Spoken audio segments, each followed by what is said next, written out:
कौन कहे विश्व एड्स दिवस हूँ आज एक महत्वपूर्ण दिवस ये जो HIV बेमार असुरक्षित यौन संपर्क द्वारा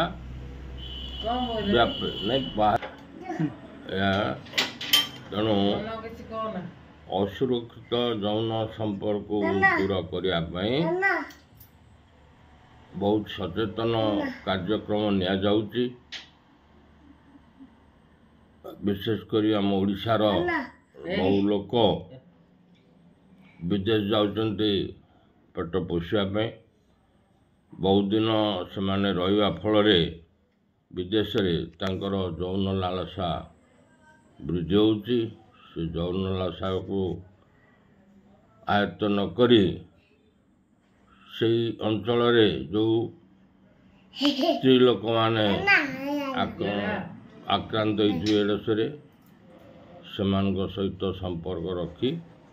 रखा फल एड्स आक्रांत होने पुणी जो निज घर को आस निज गाँ को से जापारूना सी निजे संक्रमित होली स्त्री भी जापारूनी। तेणु से माने स्वामी स्त्री यौन संपर्क रक्षा करने फल स्त्री की से बेमारी है कालक्रमे स्त्री जो गर्भधारण कर तार गर्भस्थ संतान आक्रांत हम ये बेमार एड्स बेमार एमती आस्ते आस्ते व्यापी जहाँफल आमर